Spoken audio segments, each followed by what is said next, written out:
Welcome, everybody. My name is Jana, for those who don't know me, and I'm sure most of you know Rossella. And as Rossi's already said, we've sort of decided, well, it was Rossi's idea actually, to put together this event, which I jumped at because I love the books, and I especially love any books to do with Alexander technique. So I thought this was a great place to start. And today we're going to start with Rossella and Anne's book on the For the Love of Games, which some of you may know, may have. We see it on the screen there. And it's a fantastic game.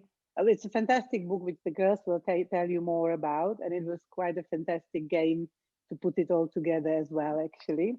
And I know Rossi and Anne from Melbourne.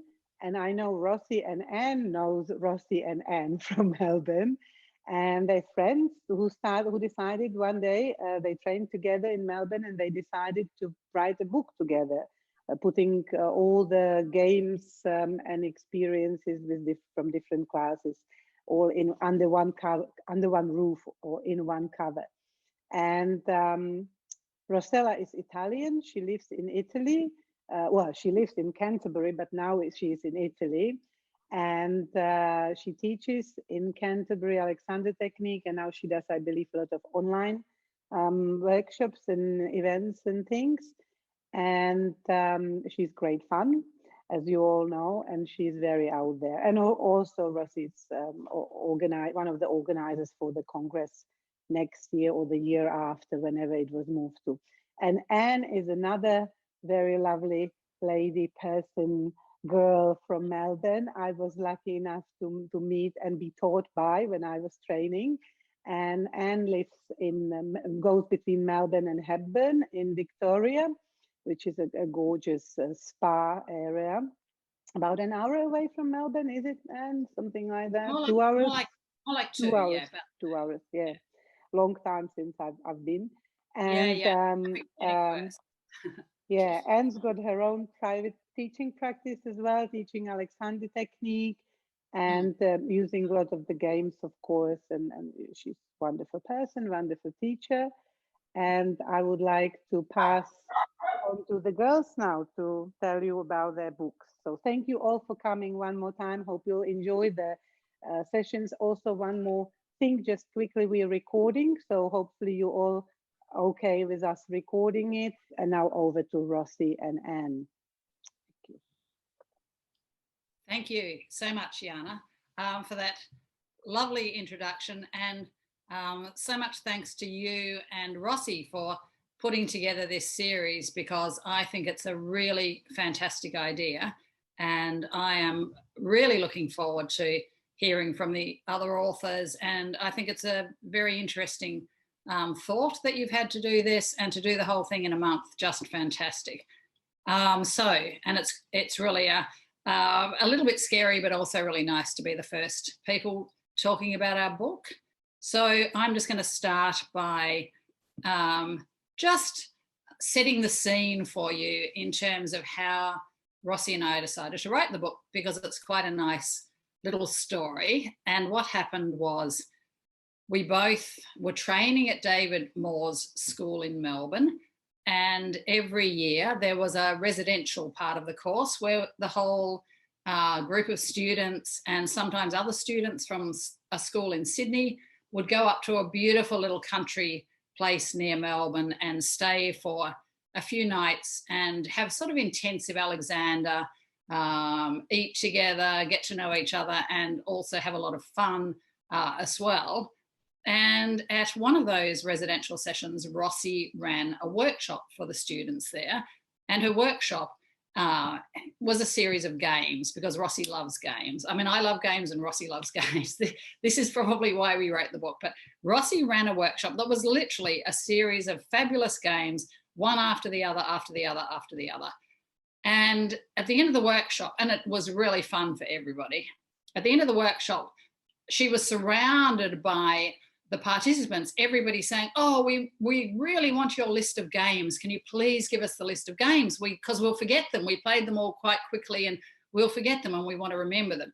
So I said, maybe we should put it in the form of a little booklet, because I'd seen Rossi's list, And the games were great, but the list was quite messy. It was just like a scrawled list of games. I thought maybe we can present it in a really nice little way, and then they can have this and use it in their teaching. Sorry, Rossi, I don't mean it was no worse than any scroll I've done, but I just could imagine it looking really nicer. And so anyway, people thought that would be a great idea. So we got them to write down their email addresses, thinking that, this 20 or so people would be the ones who would get this little booklet of games with a couple of lines about each game. But once we started to work on it, we realized a whole lot of things. We realized that we had heaps of games. We realized that there was a possibility to turn it into something that could be helpful to teachers who weren't at this little workshop, because of course that was only a few students and people learning to teach, and that perhaps it would be useful to Alexander World in general. And since I think both of us are not only love the technique for ourselves, but we love the whole idea of the Alexander teaching and sharing it with the world, and particularly also supporting other teachers, we thought it might be a supportive thing to do for other Alexander teachers. And possibly if we'd known how much work was involved in even putting together a little handbook like this, we might have thought twice, but I don't think we would have, because most of the time it was really fun to do it. There were a few challenges along the way, but Rossi and I were and are really good friends. We worked with Jana, who's just wonderful to work with, and so many times when things were difficult in terms of the actual production of the book, Jana is just such a lovely, calm, cheerful person to be around, and a group of other people helped us as well. So possibly differently from writing a book all on your own, there was no moment for me when I was stuck in a room by myself with a blank sheet of paper going, oh no, I've got to churn out some words. It was very collaborative. The people that we were working with were really lovely. And the process it had its challenges, but it was generally good and fun. And the only other thing I'll say quickly before I hand over to Rossi is that I think I've always loved games. So just don't want to say too much about myself, but playing cards got me through university. Playing Dungeons and Dragons got me through post-university. All games for me are all learning I've done at Alexander, workshops and residential courses that's involved a little bit of not necessarily a competitive game, but an exploratory game even has been really enhanced my learning enormously. So from games where you might think about how you're thinking the directions to yourself, and you think them in an angry way, and then you think them in a really kind way. This is what I will still call a game. There's no winner for this game, but it's like a little exploration for yourself. Similarly, observation type of games where you're encouraged to walk around the room and observe certain things, for me, are always really, really fantastic. And I was thinking about it before tonight, and I think before this morning for you. I think one of the things is I'm a bit of an end gainer, probably most of us are, and the game takes me out of that. I don't feel like I have to get it right. I feel like I can just explore at my own pace, and for me that's just a relief. I feel all that effort to not, disappoint the teacher, blah, blah, drops away, and I can just enjoy myself. So that's enough from me. I think Rossi has some things she would like to share, so thank you very much. Thank you, Anne. So you meet someone who had a lesson with you on workshop 10 years ago, and you ask them, what do you remember from that time? And you remember that workshop was good. You had a very good way to explain things. You felt good about the way you had the order of the things you were gonna explain and talk about. And there were good questions at the end. So you really got your audience. And they go, oh, I never forget that thing that you do, cross your arm and cross them the other way. So try that one for a second. You have done it before, I'm sure. Cross your arms. That's how you normally cross your arms. And then cross them the other way. I've been doing this for 12 years now, and it still feels weird. So that's about habits. And I go on talking about this experience to people, and I've got more classes and private lessons out of this little trick. them from my website, probably. I talk with people, I show those little things, and what they really get is a physical experience. And that's one thing. The other thing is we work hard to learn something.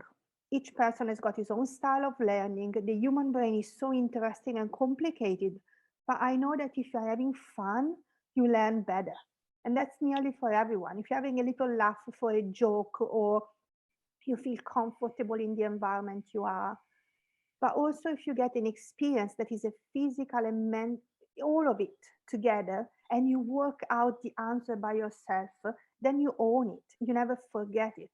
That's why I find games and activities so effective, because I know that I can talk a lot and people will hear something and then it's gone. But the physical experience or the observation or the thing that they worked out by themselves, it's gonna last. So the biggest challenge with this book for us was to resist the temptation to tell people what to do with it. So each game has been written down is the most simple way, and then has been tested on my husband, who's an academic and not very, is very precise, each word has got a meaning, you can just throw them away as if they were for free. And he didn't know the activities in the game. So if they weren't explained very clearly, he wouldn't understand them. And then we had lots of friends really proof testing the book. But that was the hardest thing, to not tell people, this is very good to do this is very good, you could use this in a group. So each of the activities can be used for lots of different things. And now we have got voice teacher buying the books. They are not Alexander Technique teachers, but they use them. And I've got a friend who's a school teacher who's using the book to keep the kids entertained. And I'm very popular for weddings because I always have got something to organize. Do you know that game, Stop and Walk? Have you got space around you in which you can do that game? So if you stand up for a second and go for a little walk around the room. And I find that the fun thing about that game is watching the others. So you won't find it as fun playing it by yourself, but when I say stop, walk, and when I say walk, stop. So have a little walk around and stop. When I say stop, you have to walk. And now walk and stop and walk and stop. Stop and walk. So you can come back to your seat. There is a version that my sister's kids play, and it's got walk and stop, left and right, up and down, jump and touch your nose, and another 4 or 5 couples of things. I can't play it. It makes me just spin on my spin, just get crazy. But they've been playing the game for probably a couple of years, and watching them is like a coordination game played by masters. They are like 6, 8, and 11, and it's just beautiful to watch them trying to trick each other. So you take this game and you bring it into a class of strangers. And when you make a mistake, what's your reaction? For most people, the reaction is a little giggle. They go, you can work with that. You can work with what happened to their necks. You can work with how they react to being wrong. But also you can work with the ones that are perfect and never make mistakes. What are you doing to make sure you're not making? So that was the temptation for us in the book, to go into this explanation of what to do with the game. And we thought, well, people know their stuff and we can keep it very simple. So there's the explanation of the game, a list of topics and these could be used for, and a few questions. And all was so hard to stay just in that little space. We really wanted to put more and more and more, but we got used to it. And at the end, what makes it that you can pick up the book, look at a game in, 1 minute enough, and come out from it and just keep on with your group. So that was the idea, to make something that you could use.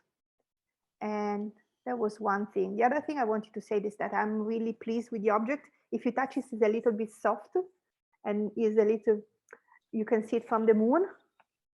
And that's because we have got the artist Isobel Noel that is just incredibly gifted.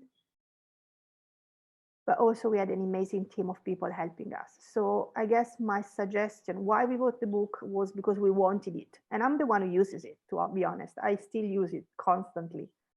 And we wrote it with in mind other colleagues, and we're very happy it's gone out there. And you know, I always get very excited when people say, "Oh, I've got it at the school, we play with it."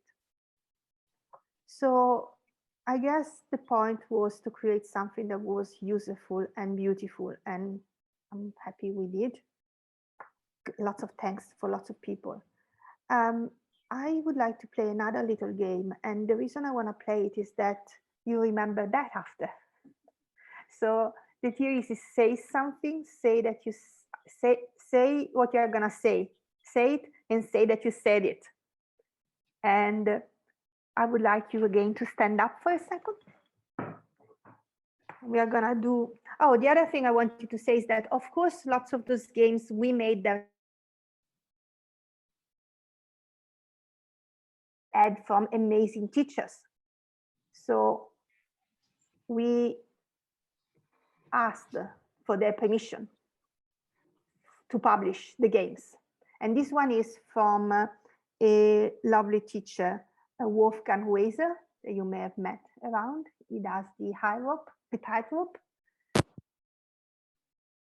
We are gonna put the hands up to the ceiling, or bring your hands up to the ceiling.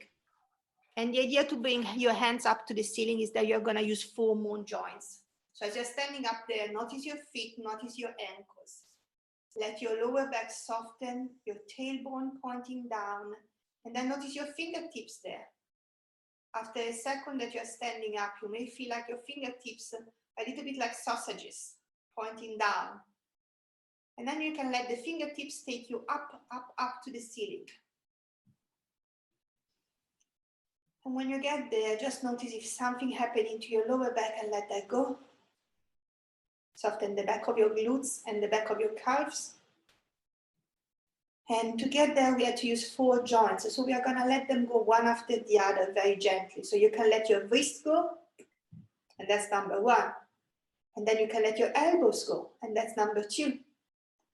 And then you can let your armpit joint go, and that's number 3. And then the last one, your collarbones, and let them go, and 4. So put a hand up if you had 4 joints. Very nice. Lovely. So I use this one in lots of ways. Sometimes I will spend 50 minutes just to get a group of beginners to learn how to bring their arms up without arching their lower back, because lots of people will go in a back bend as soon as the arms start lifting up. And often people map number 3 and number 4 together. So they find very hard to let the arms drop the last beat, the 3rd beat, without dropping at the same time this joint. And I like to just use 1, 2, 3, 4, 4, because with my accent, I'm not gonna try to say anatomical words, very long ones. Okay, Anne, you had Yes. that. Oh, yes, I do. That was great, Rossi. I was just going to give one more example of an activity from the book. A little bit of fun, a little bit of hopefully enjoyable, interesting kind of idea. And this is a game where you can stay sitting, and the only thing you need to do is to find a piece of wall to look at. So not looking at the screen for a moment. Feel free to turn your chair or even to move to a different part of the room. It doesn't matter if I can't see you. And you're just going to look at a piece of wall. And then while you're looking at it, you're just going to let yourself come into an easy balanced sitting. So your neck is free. Your sit bones are resting on the chair. Your feet are resting on the floor. You're remembering to breathe. And then what I'd like you to do, you're sort of looking at the wall, I'd like you to imagine that a paintbrush is growing out of your nose. You may have come across some similar thing to this, but you've got a paintbrush growing out of your nose, and the paintbrush just happens to be exactly the right length to reach the far wall. So it's a nice soft paintbrush. The end of it's quite soft, so you can paint with it very gently. It's got whatever colour paint on the end you would like to imagine. And what you're going to do is very gently paint a heart shape on the wall in front of you using your paintbrush. It's a lovely soft paintbrush, so you don't have to press hard to get the shape. The heart can be small, it can be large. When you've painted it one way, you can go back and paint the other direction if you'd like to. And you might even paint a line or a circle. Paint a line right down to the floor, as far up as you'd like to go. Just gently letting your paintbrush make marks on the wall. Then, just for fun, you might see if you continue to paint shapes on the wall, but remember that your sit bones are still resting on the chair, and let yourself sit down comfortably on the chair and see if that makes a difference. And you might also, just for another bit of fun, you can add anything you like into this game, but you might add in the thought that you're sitting in a very spacious room with space to the sides of you, space above you, and your sit bones resting down.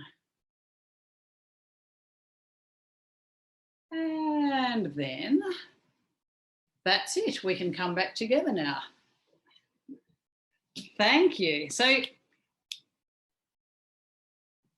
I use that activity just to help people really to understand how freely their head can move on top of their spine if they're having trouble getting that idea. And I use it for myself for the same reason. If I'm feeling a little bit sort of stiff in the neck, a little paint on the wall often helps me to free my neck in a sort of more interesting way than just thinking about freeing my neck, which is probably the more common way to do it. So yeah, that's just a little game that I have used lots of times with other people and still find it fun to do myself as well.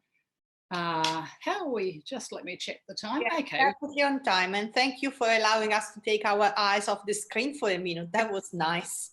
Good, good. So is that our time up now, Rossi, and we're going to go on to the next section? Okay, good. That would be great. So over to you. So thank you very much, both of you, Anne and Rossi.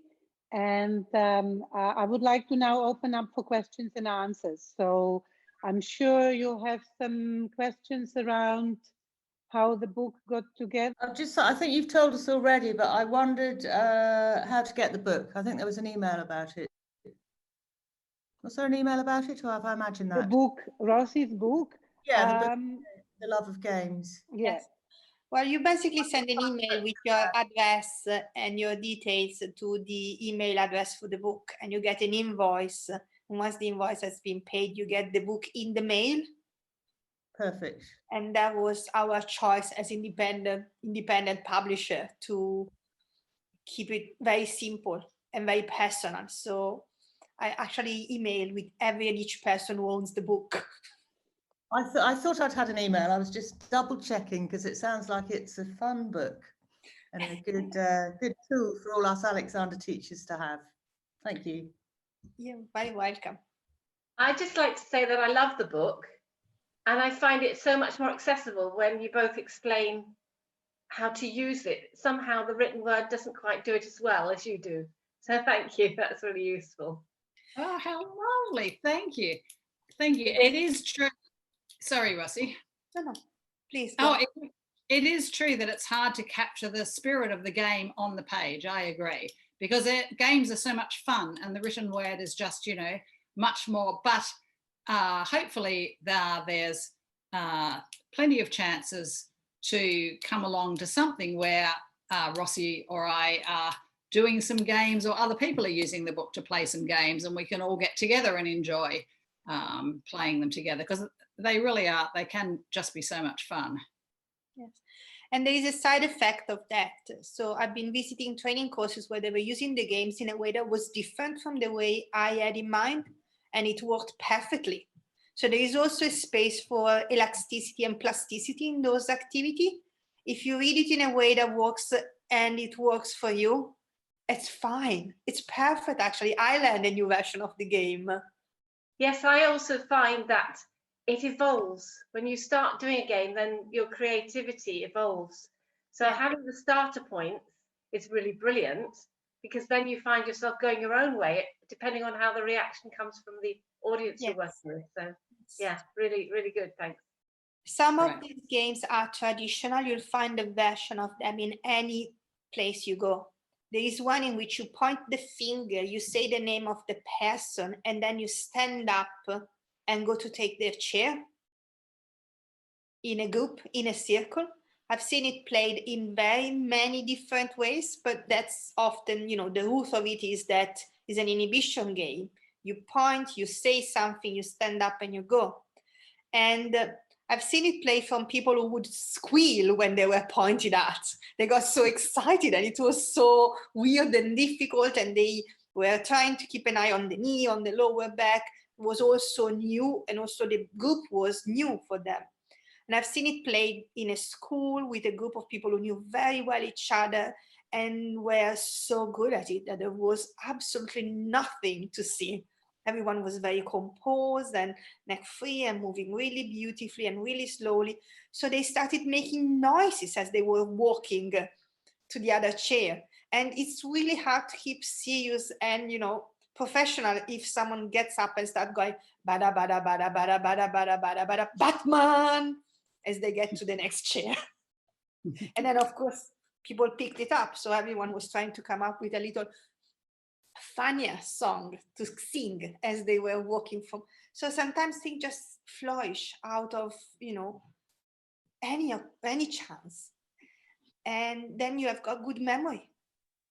And you don't remember the time you got it wrong, but you remember the feeling of being part of something and learning and understanding. And okay, yes, more questions. Christina had a question, I believe. I was just wondering if you could use it without mentioning Alexander, you know, as a way just to sneak something in. I was thinking of young people, for instance, and that you can sneak some habits or some things in without getting into detail with the Alexander technique. Oh, I think definitely. I mean, some depends. Different games are probably slightly different in that regard, but there's certainly plenty of games where the words free your neck or inhibition or direction are not used in the game. You can add them in if you're, you know, using the game and you want to add them in, but there's no word like that in the game.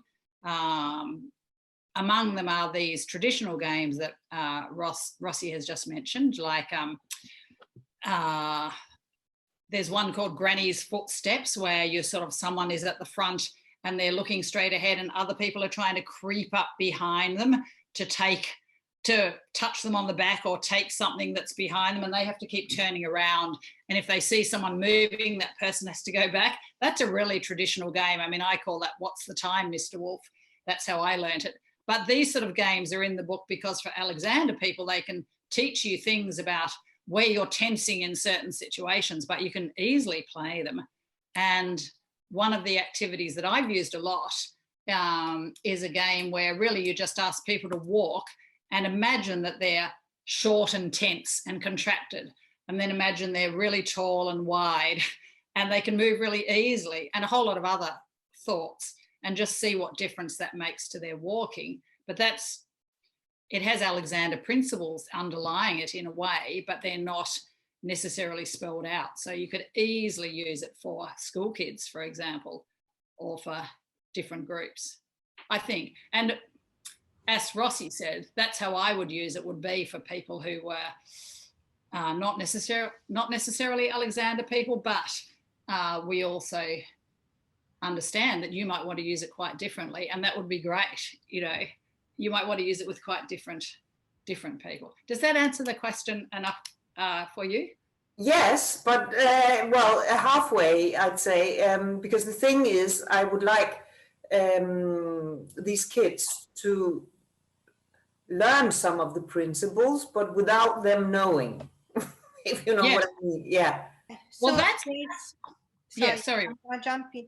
There is a game, there is an activity that is so simple in which you actually pick up something out of a bag or a backpack. So you bring a backpack or a bag, you put it in the middle of the room, and each person has to go and pick it up, and the others are watching. And they have to say what you do to pick up the object. They have to say everything that moves. And what happens, I played this one with kids, that's why it jumps up in my mind now. What usually happens after 2 or 3 is that they start noticing that the head goes back and the neck squeezes. And then they start noticing when some people put their knees together. So they start noticing what happens and how you bend. And because they are young people, they may feel a bit self-aware that people are watching, but knowing that everyone has to do it in a certain way, by the time you get to the last one, they do it perfectly because they cannot not correct. So they will be noticing things, particularly if you have done a bit of anatomy before, if you have given them a little bit of ideas of what to watch. So I don't know if that works with very little children. With very little children, I've worked with 2, yeah, yes, Eileen. Yeah, I actually was invited to my grandson's kindergarten last year because they were learning about anatomy, and they asked for parents who were doctors or, you know, knew something about anatomy to come in and give a talk. And my daughter offered me to come. So I went. There were all these, I think they were 4-year-olds at the time. Wow. Yeah. So they were 4-year-olds, and I had about 18 of them, and I had half an hour to work with them. So I taught them about bending at the hips, and I did this game with them, the joints, the 4 joints, and they loved it. I did active rest as well, and you know, it was just those 3 things I did. The next time I went to pick up my grandson from the school, the teacher said to me, "Oh," she said, "I have to tell you, Helene, that one of the other parents came to see me and said, what was that that my kid did? Because he'd gone home and taught his mother to do the 4 joints, right? And taught her to bend from the hips. This is a 4-year-old." So that was, yeah, that was really fun. It was good. Yes. And sorry. I also had I have a friend who is a teacher, and somehow she got her husband. It was a funny story. Her husband attended David's workshop in Prague, where Rossi was as well, and then he got in touch with me asking for the book because he thought it would be perfect for his wife to bring to the first. I think she said the first grade, like the first, second, and third grade. With like young kids at the school, and she so I got her the book and she really loved it, and the other day she told me she's been using it quite a lot with no mention of Alexander. Of course, they're not trying to teach the kids the principles, but at the same time the results they're getting in terms of how the kids are moving, she said, are quite good. So. Yeah, they kind of work it out by themselves. And I had this 6-year-old coming in and saying, "Oh, we have tried lots of the games. I like the boring ones." So the one that Anne just did with us, the one that you paint with your nose, that's a boring one for her. While the ones that you get up and run and push things and move things, the one that you lean against each other with the hands touching and you have to walk sideways, those are the good ones. Yeah. She likes the boring ones too. They make her feel calm. This is a 6-year-old saying, "It makes me feel calm." It's fantastic. So yeah, it's. I think those activities are meant to be an inspiration, and then you do whatever you want with them. And I love hearing back from what people did with them. Like Elaine just did. It's just a very simple question. So you self-published, did you? Did Oh, you set yeah. it- Yes, yes, because I like the layout you've done with a game per page, and I presume that's how you've set it out throughout the book. So, yeah, so what you really need to have a book that looks good is good friends that are very good at doing it. Yes. We were so lucky to have Peter O'Mara, who's not just someone who's got a good eye, but he works with words. So he had an aesthetic view of how the page could look, and he came back to us with a few ideas, and we were just stunned. He could have not looked that good without him. And then we had my husband, Conrad Parsley, who is really good with words, just helping, and he's an amazing editor. So we had quite a team putting it all together. Jana did a lot of the editing at the end on the way the pages looked. We had this artist giving us all those little doodles. And, she was meant to do just a little, but then she liked the book and the games, and she spent a little bit of time on that. And then we got much more than we were promised. So that was incredibly lucky for us. And we are printing with a print on demand service, and that is Ingham Spark. That has been quite good to us, I have to say. And they've got facilities in Australia, in Europe, and in America. And to us was important because we were trying to be as environmentally friendly as possible and avoiding to support practice that we don't share. I'm keeping it as simple as possible. But that just means that when you send an email, you're sending it to me and Anne. We see the email, we think, oh, we know this person, lovely that they want the book. Or who's this teacher? So I actually check the website when I get an email with a website. So I had this chance to, see at least, 400 or 500 different websites. And then I ordered the book one by one and I sent them. And there was a point at my house where I got a little bit annoyed with how slowly they were printing. So I ordered 80 copies and I was mailing them by hands to England. That is a labor of love. In a certain way it is, but it's surprisingly, when you get into the rhythm, it's surprisingly easy to just, I can do one in 5 minutes and then there is the book ready to go near the door. Whoever, me or my husband, is going out, drops it at the post office. So that kind of worked out well. What really drives me insane is when the book doesn't get there. So as soon as we get an email saying, oh, I've got the book, the book is not here yet, we just email it again. We mail it again immediately. We don't ask questions. So, and then if the first copy gets there, we ask them to donate the book to a school. Some people actually paid for the tube when it got there because they were like, oh, I'll give it to someone else, and paid for it. But if they don't, we are fine. They just, they can donate the book to a school. We just panic when the book doesn't get there. I don't know why I feel so responsible. Yeah, I think it's much better to do it that way. And the exciting thing for me has been that the book has gone out so far into the world. Like I thought originally a few copies in Australia maybe and a few copies in UK, but in fact all sorts of countries people have ordered the book. You get order from Iceland, or you get an order from, I don't know, just all these different places that are so exciting. Now I feel like I want to go and visit all the books because I've never been to so many of these countries. I would love to go there. It's really wonderful, isn't it, to feel like your work is going out and being useful in the world in so many places. As an author, you want to be visible. So in England, I take a few copies of the book to fairies, to festivals and body, soul, mind fairies. And what I do is I offer little taster of the Alexander technique, and I've got the book in front if people want to buy it. And that has brought me interesting people, but it creates the feeling. I've got a bookshop that had me coming in and talking about the book. So it's, it's about how much time and investment you want into the book. But I have to say, I had just fun with it, loads of it. I just wanted to say that it was very interesting for me, the process of putting the book together, because I was mainly dealing with the layout, which is, I have to say, I couldn't make my living like that. That would drive me crazy, because it's just, you do something and then you find and you have to redo it again, and it's, oh my God, it takes forever.